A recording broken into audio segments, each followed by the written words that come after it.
Prolog. 3:13 a.m. The alarms didn't go off right away. That was the plan. In sublevel 9, where ceilings were too low for flight and everything smelled like antiseptic and static, Lyra pressed her fingers to the panel beside her containment room. Her breath came in short bursts, eyes darting across the glowing threads of the retina screen. A soft harmonic hum vibrated in her throat, barely audible, perfectly pitched. The metal lock on her door clicked once, stuttered, then slid open. 3 minutes to go. Her voice barely a whisper, echoed through the comms patch she rigged into the earpieces a week ago, spliced from discarded ARKHEIN training tech. Across the hall, Ares rolled from his cot like a shadow made of flesh. His wings flared instinctively black and ragged as storm clouds. He glanced up towards the camera, then hurled a metal chair directly into the lens. Sparks flew. "Zeph, you're up," he growled. From the vents above, Zephyrus dropped like a falling knife. He'd been there for hours, curled into a tight shaft barely wide enough to fit his shoulders. His feet barely touched the floor before he was sprinting towards the guard station at the end of the hall. Thessa moved next, padding barefoot and silent, her silver-dipped wings tucked tight. She paused at the door of the nursery, the room where the failed hybrids were kept sedated in permanent sleep. She touched the glass just once, then kept moving. "So there's a flux in the heat signatures. Corridor 7 is blind." The technician never got to finish the sentence. Demon was already in the room. The lights flickered. Demon stepped from the shadows like a ghost unwrapped, his wings partially unfurled, eyes locked on the lead guard. One look. That's all it took. "Deja vu, isn't it?" he said quietly. The guard froze. A moment passed where time hiccuped, then the emergency lighting strobed red as Demon slammed the override switch. All 5 were together now, sprinting through the red-lit corridor, sirens finally screaming to life behind them. The air cracked with the hiss of the gas vents activating. "They're trying to knock us out before we get to the vertical shaft," Lyra shouted. "Too late," Ares snapped. "We fly now or we die here." They reached the maintenance elevator, locked down, bolted with steel. Zeph launched himself feet first at the seam, wings coiled behind him for momentum. The door crumpled inwards. Ares shoved through, dragging Lyra behind him. "Thessa." A dart clipped Thessa's arm. She stumbled. Demon caught her, his wings shielding her from the second volley. "Don't fall now, you've come too far." The shaft was a narrow metal spine stretching up 10 stories to the surface. It wasn't made for wings. It was barely made for bodies, but they didn't care. They launched. Climbing, scraping, shoving, blood on their knuckles, feathers torn, wind howling from the broken vents above them. The air thickened with black smoke as the backup systems triggered.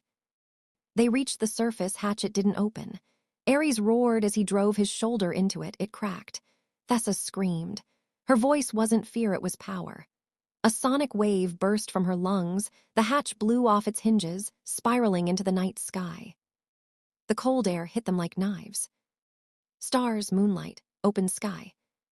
No fences, no guns, just freedom and a 300-foot drop to the jagged rocks below. Ares looked to the others. "Now we earn our wings." They leapt. Their wings spread wide, catching currents, tearing into the wind like it owed them everything. They vanished into the night, 5 shadows in flight, leaving sirens and burning lights in the distance. But somewhere underground, Dr. Calistaviro watched the footage and whispered. "They're awake now." Chapter 1, we had been flying for about an hour. Ares in the front, Demon in the back, the rest of us in a row in the middle. Lyra was stationed between me and Zeph. She was the weakest in the group. At 14, I was surprised she did so well, but her ability to survive was about to be tested. All of ours was. "I just don't understand why we couldn't have just talked to Mom," she muttered. I heard the collective sigh from the boys. I stole a glance at Zeph, who had started chewing his lips slightly, staring at the ground racing under us. He was only 15, but he saw a different side of our mother than Lyra had, specifically her anger. "The doctor isn't normal, Lyra. Her mind is a seed grown rotten from power and the need to cultivate," Demon offered. She huffed and crossed her arms over her chest, shaking her head but continuing forward. I focused on the burning in my arm. The cut had stopped bleeding, but I could feel the drowsiness trying to push through the sheer adrenaline. Hit the ground. Now, Ares shouted. We all tucked our wings and sliced through the air, catching a glimpse of the black helicopters in the distance. The air felt like razor blades, the speed making my eyes water. We drifted into the trees, landing in a dense patch of foliage. The sounds of the choppers roaring closer as our eyes adjusted to the new darkness. My body shifted on its own, the world blurring in my vision. Demon caught me gently, his arms tucked around my waist. Caught you! You need to sit down, the sedative is starting to take effect, he whispered before placing me on a patch of moss. I tried to tuck my wings but quickly found out I couldn't move them. That's when the spotlights turned on. Ares looked at me, my wings the light coming our way. Demon! He didn't finish his thought before I was shoved onto my back. Demon hovered over me with his wings spread, while the others scattered to find cover. His wings were bigger than mine, easily covering them and half my body. I was more aware of his closeness than I'd thought I'd be, his shoulder-length black hair touching either side of my face. Our group was never really allowed to interact with each other, or anyone who wasn't a doctor or Archive operative.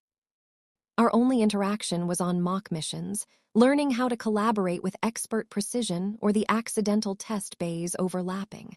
I'm sorry, this isn't ideal for me either, he whispered. I shook my head and felt my face warm up. He'd read my thoughts not literally, but in the weird way he did with anyone. My breathing stopped as the light broke through the trees, gliding over us thankfully never stopping. He crouched, patting my leg before standing up as the rest of the team came out.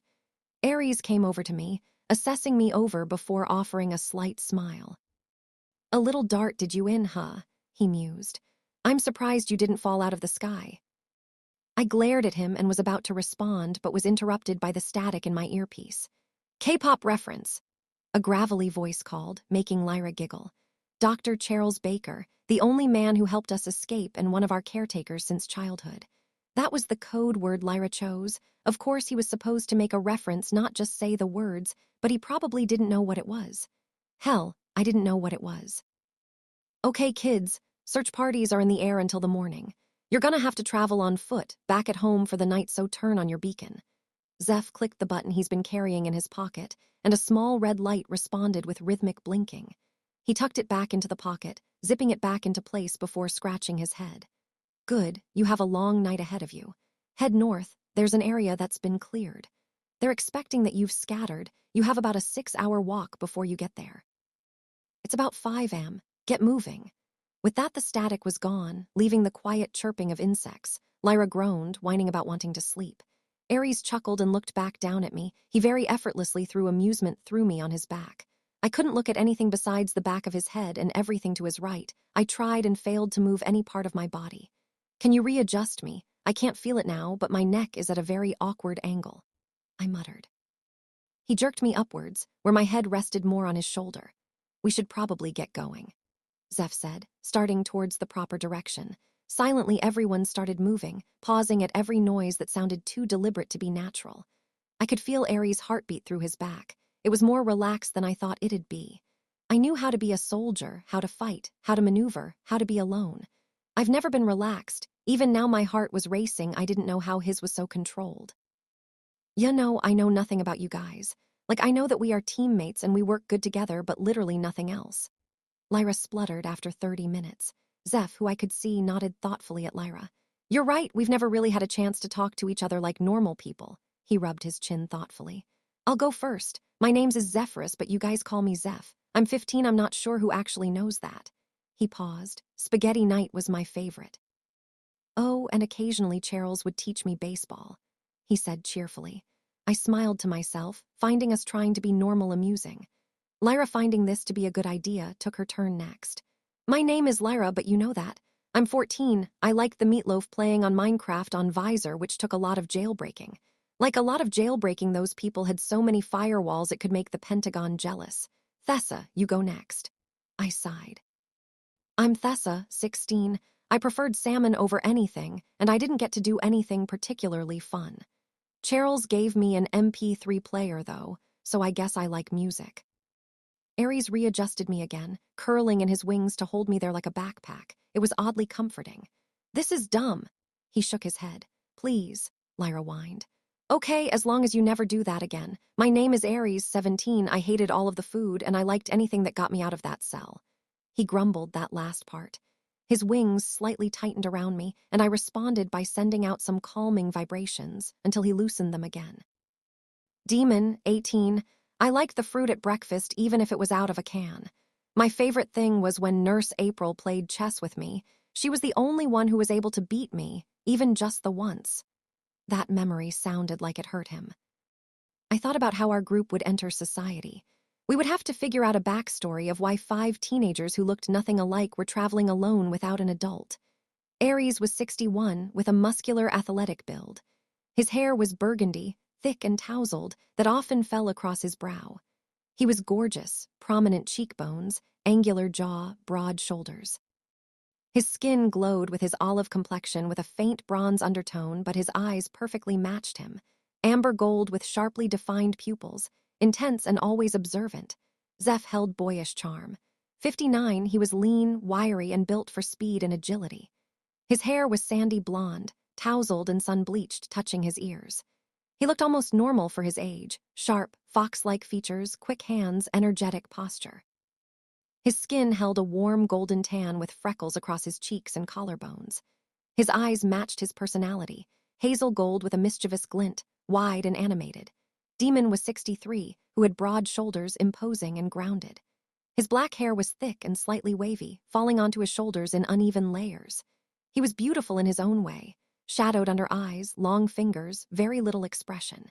He was pale with reddish undertones, scars covering his arms and back.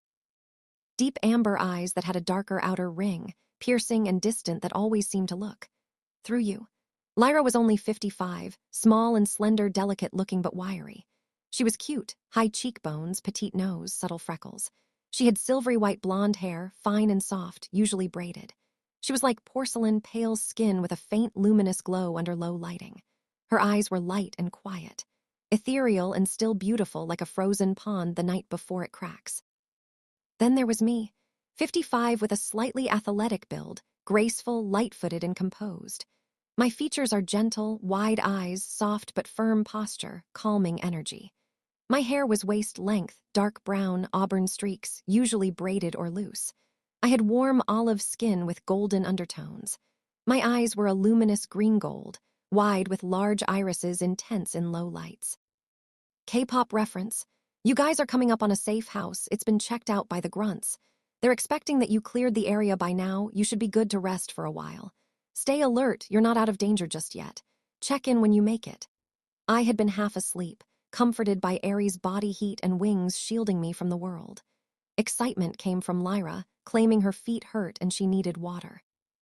Mumbled agreements came from everyone else except from Aries, who shushed everyone claiming I was asleep. I'm not, I muttered. He squeezed his wings in acknowledgement, though admittedly I could pass out if I wanted to. Can you move at all yet? Zeph asked, sounding more tired than worried.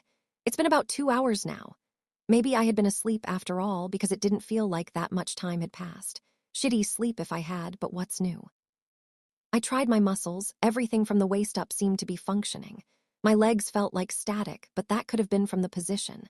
I think I can walk now, I said, patting Aries' shoulder. I waited, but he made no effort to release me from my wing jail. I repeated myself, and he shrugged. Might as well wait. We're almost there anyway. If you move around too soon, you could risk paralyzing yourself again. He looked at me from the corner of his eye. I nodded and rested my head back on his shoulder. I want to be carried, Lyra whined. Demon scooped her up and held her to his chest, like she was an infant instead of a child.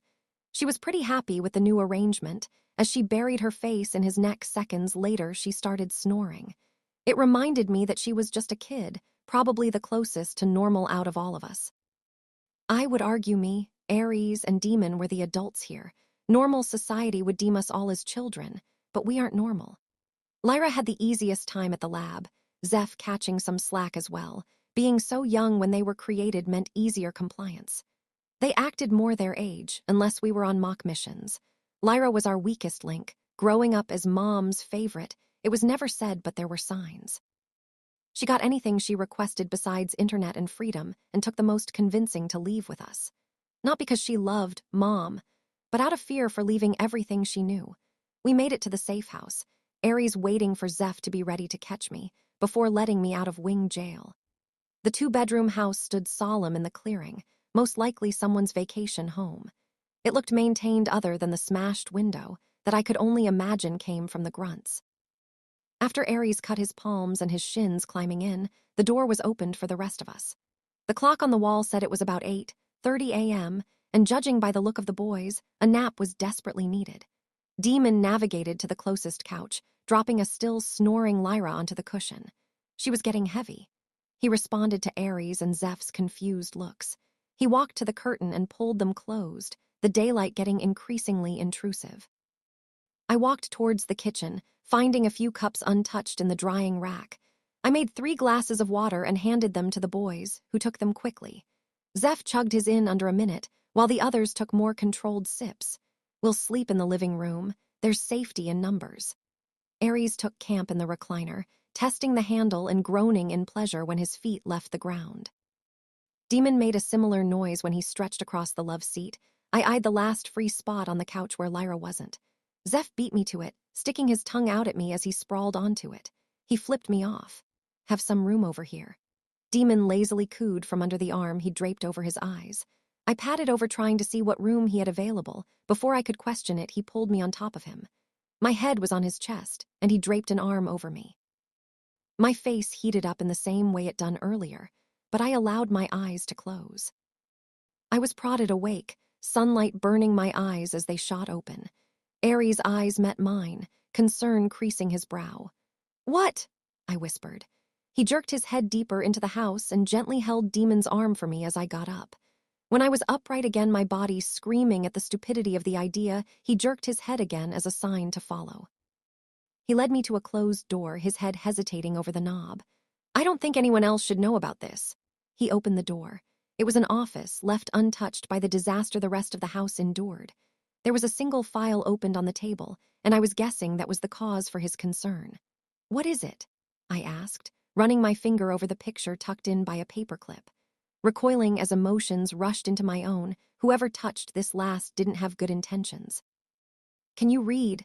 Aries asked. I shook my head. I had some ability from what I had picked up on, but Mom never cared enough to have someone teach me. It's a confidential file called Project Aries. He hesitated, watching my expressions. "Thessa, there is information about my parents in here. According to this, my real name is Axel Marsh. My parents Sarah and Mitchell Marsh sold me after discovering they were in major debt. After a few years, they got in contact with the couple who adopted me, only to realize they never existed. I've been a missing person since I was 2. Aries touched the picture of the baby. I swallowed my shock, my horror, my doubts. I placed my hand on his arm. "Aries, we've always known weren't created in the lab, that we had parents, that we were just normal bobbies at one point. You're not Axel Marsh anymore. You haven't been since the day you were altered. You're something more now, have almost always been something more. What does this change?" I forced my voice to remain soft. He imperceptibly shook his head, but I saw the tension in his shoulders. His hands shook slightly, something else was bothering him. "What is it?" I pushed gently.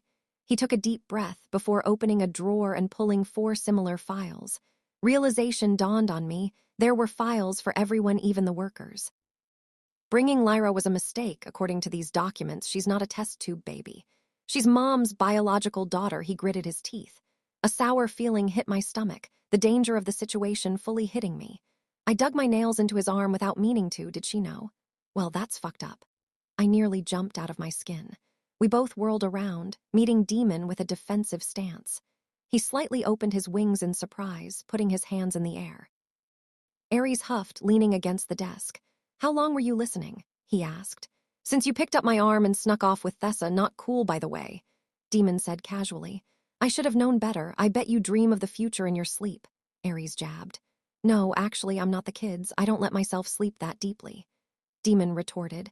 There was tension in the room. I shifted on me feet, slightly receiving a small smile from Demon. Aries also noticed my discomfort and gave me a curt nod, never taking his eyes off of the other man. "Are you gonna be a problem too?" The accusatory tone in Aries' voice surprised me. Demon looked at the files on the table, then at me, then at Aries with defiance. Something was off. Something they weren't telling me. Demon shook his head no, put his hands in his pockets, then leaned against the door frame. Some groans were heard from the living room, grabbing our attention.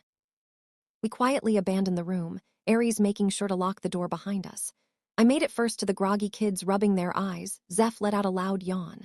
Okay, we need to change clothes. This is too obvious. I motioned to the tactical gear we wore. I found some when I was checking the place out. There should be something for everyone. Aries ran up the stairs I just noticed. How long had he been awake? He came back down a little later, carrying a suitcase, a few backpacks, and loose clothing. He threw things at everyone, and I wondered if they were things that he'd thought would fit us or he was just playing dress-up with us. I immediately started stripping down, placing my uniform on the ground next to me, just happy to be out of it. I paused, noticing no one else followed my movements. Lyra had walked to a different room, leaving me with the guys gawking at me. I looked down at myself, bare chest greeting me. I raised a brow to the three, who met me with different types of shock. Aries slapped a hand over Zeph's eyes, whose face had turned noticeably red, while Demon turned around quickly. Only Aries held my gaze, gesturing to continue getting dressed, before turning his head also. I slipped the shorts on ever the panties I also wanted to change, but I was more focused on the fact it was cold outside, and my legs were exposed. He had chosen a hoodie as well that acted more like a dress. I slid my wings through the holes in the back that he had ripped before giving it to me. I tucked them against my back, leaving them visible. The hand on Zeph's face disappeared, but he kept his eyes squeezed shut. Did no one explain to you what was appropriate during team briefs? Aries arched his brow at me, back to business as usual. I furrowed my brow in response, utterly confused at what the hell he was talking about. I was also confused at their reaction. I had been used to changing in front of people. For future reference, it's extremely inappropriate to change in front of the opposite sex. Demon coughed, a flash of something unreadable in his eyes. I shrugged at them, stretching my wings out slightly and ruffling my feathers at them. A sign of trust and content, giving them a small smile. They gave me a strange look, and for once I was happy to see Lyra re-enter the room. I never really got. Aries cut her off. We aren't going to talk about anything that happened in that place. From now on, we are looking towards the future. Nothing about the past. My, Lyra, that's adorable, Zeph said, beaming at her. She had come out in black leggings and a long-sleeved floral dress. She had her hair braided in 2 braids neatly tied on the bottom with bows that matched the dress. I touched my own braid, realizing I probably needed to fix my own. I decided not to, though. The flight we were going on soon would mess it back up anyway. Lyra was always worried about her appearance. I guess her being Mom's BioKid came with curling irons and makeup. I wasn't jealous, though. I knew how to do more important things. She was constantly praised for her beauty by the handlers, while I got the approving looks sometimes for my combat skills. The boys all changed into their respective clothing, notably leaving the room to do so. When they came back in, I smiled at Zeph, who came in wearing jeans and a large wool sweater. It was a happy moment for me, knowing this was the first time he'd been allowed to wear normal clothing. Demon came back next, wearing black, loose jeans and a button-up shirt that matched the jeans. He'd only buttoned a couple, though, skin peeking through the seams. He'd tucked it in slightly into the jeans and tucked the jeans into the combat boots. When Aries came out, I felt something flutter in my stomach. He stood leaned against the door, blue jeans tight against his thighs. A form-fitting black short-sleeved shirt hugging the muscles the gear covered. He had his wings tucked but visible. A low whistle came from Lyra, causing his eyes to flick to her. "You're kind of hot, you know that," she mused. He rolled his eyes at her, giving Zeph a wink when he noticed the dejected look on his face. "So is everyone comfortable?" He glanced at all of us. After getting an agreement for everyone, he gestured to the backpack and discarded suitcase. "Us guys will carry these. There's food, water, some cash, and I took the liberty of grabbing some random shit that might be useful. Ladies, I need you guys to focus on flying. Look for any ground units, cars, teams, anything that's a threat from below. Zeph, you're on escape routes. If anything gets rocky, I'm trusting you to get us out. Demon, you're on aerial assaults. If there are any bogeys, let it be known." He left no room for arguments, not that anyone would. "Hey, Charles, we're heading out in 20. Everything good for flight?" I called through the earpiece. K-pop, whatever. Yeah, everything's good to go. Facility is on lockdown for now. All troops are preoccupied. Word is they're going to send teams to 5 different areas, none of which you're headed towards. Save your strength and take your time. This plan buys you guys 3 days. Thanks. Send the location to Lyra's gear and the closest Walmart that matches requirements. Found some cash, but we are gonna need more, Ares buzzed back. I opened my wings, pumping to get them to stretch. I'm sending over the info now. As for the money, I've wired a good amount to the card I gave Thessa. You're gonna need cell phones. It's not normal nowadays for kids not to have them. Check in when you land.